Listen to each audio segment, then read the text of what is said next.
अब फहद, हाय। हेलो। आप कब आए मुझे पता ही नहीं चला। जी मैं बस अभी आया था, अनम से मिलने आया था। है रे, अनम से मिलने आए होंगे, मुझसे मिलने तो नहीं आएंगे ना आप?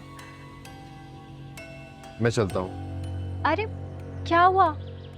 अनम से मिलने का इरादा बदल लिया आपने? उससे मिले बगैर ही जा रहे हैं? उसके सर में दर्द है, वो सो रही है। ये झूठ आपसे किसने बोला है? अभी मैं देख के आई हूँ, 2 मिनट पहले अंदर ही बैठी थी वो। जाग रही है और तबीयत भी बिल्कुल ठीक लग रही है उसकी। कहीं कोई झगड़ा तो नहीं हुआ आपका उससे, इसलिए वो झूठ बोलकर मिलने से मना कर रही है?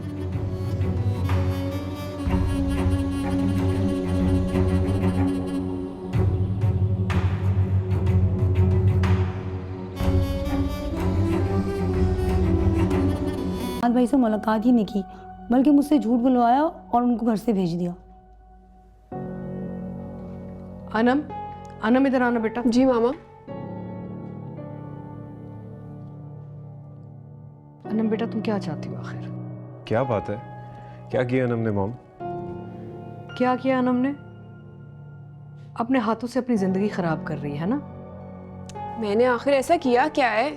मुझसे पूछ रही हो? फहद आया था और तुम उससे मिली नहीं, क्यों? आपको किसने बताया कि फहद आया था? जाहिर है बुशरा ने बताया, जिससे तुमने झूठ बुलवाया। बेटा कितनी बुरी बात है। I wish I had been home. तुमसे एक छोटी सी बात अपने पेट में नहीं रखेगी, जाओ यहाँ से। उस बेचारी को क्यों डांट रही हो? गलती तो तुम्हारी है, तुमने गलत किया है बेटा। अगर फहद को पता चल गया तो he'll be heartbroken। नहीं मॉम, उसे क्यों बुरा फील होगा? उसे तो यही लग रहा होगा ना कि मैं सो रही थी। और अगर सच पता चल गया तो उसका तो दिल टूट जाएगा ना। ये तुम क्या कर रही हो? अनम, मेरे ख्याल से अब ये तमाशा खत्म हो जाना चाहिए। मुझे भी ऐसा ही लगता है कि जो तुमने फहद के साथ किया, इट्स वेरी ह्यूमिलेटिंग। वो तुम्हारा शौहर बनने वाला है और हर इंसान की एक सेल्फ रिस्पेक्ट होती है, उसका ख्याल रखना चाहिए। ओके? मैं यहाँ शादी की तारीख पक्की करने के लिए सोच रही हूँ और यहाँ पे कुछ और ही मामला चल रहा है। बेटा क्या करेंगे हम?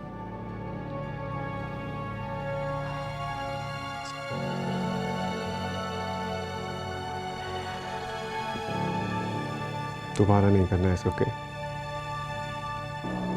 जाओ।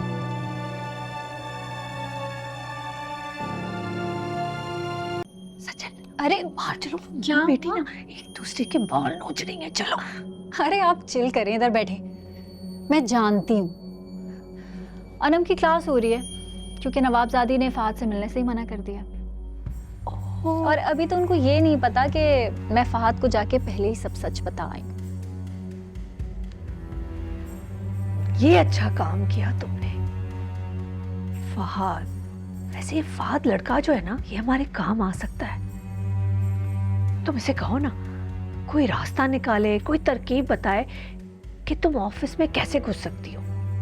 पता है सचल, मुझे तो ये फिक्र खाई जा रही है कि ये खानदान वाले ना हमारा सारा हक हड़प कर जाएंगे। अहमद छोटा है, जब तक इस काबिल होगा जावेद का सारा बिजनेस खत्म हो जाएगा।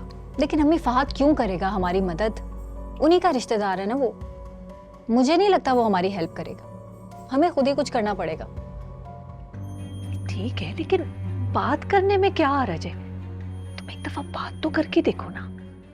अरे मुझे नंबर दो, मैं बात करती हूँ। लेकिन अम्मी, ऐसी बातें कॉल पे नहीं की जा सकती। तो फोन पर कौन करेगा बात? मैं कहीं मिलने के लिए बुला लूंगी।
अस्सलाम वालेकुम। वालेकुम सलाम। जी फरमाइए। आप बैठे ना।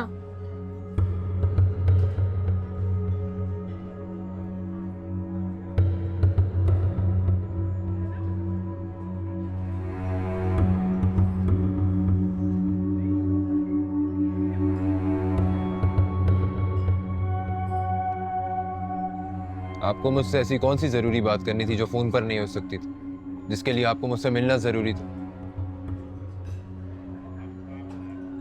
वैसे मैं आपकी मदर को एक्सपेक्ट कर रहा था।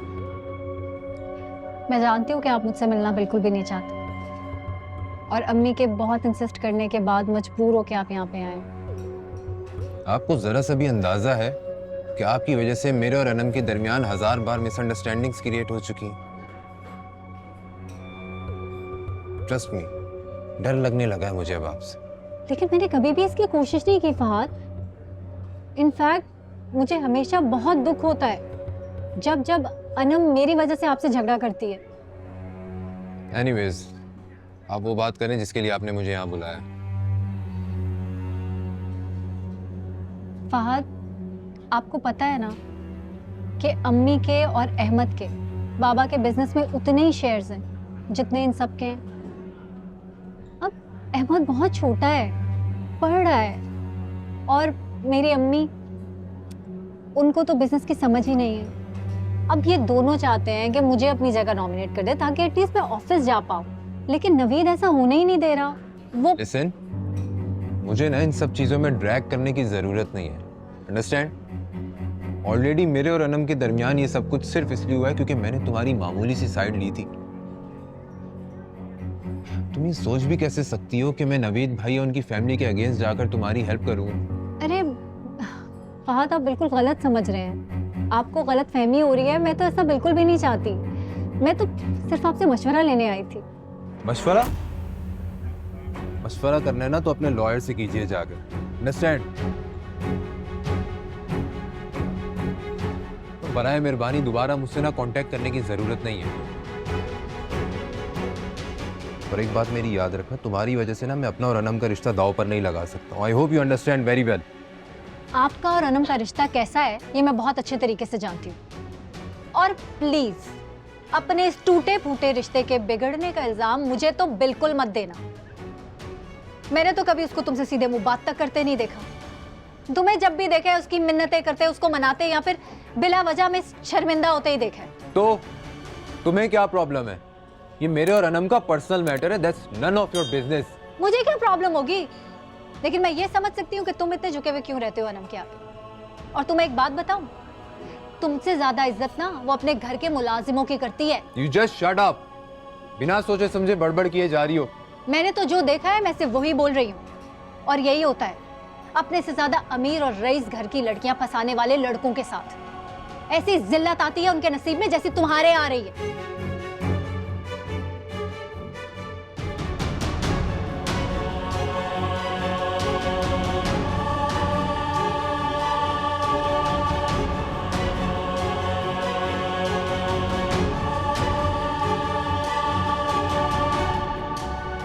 इतना मुझ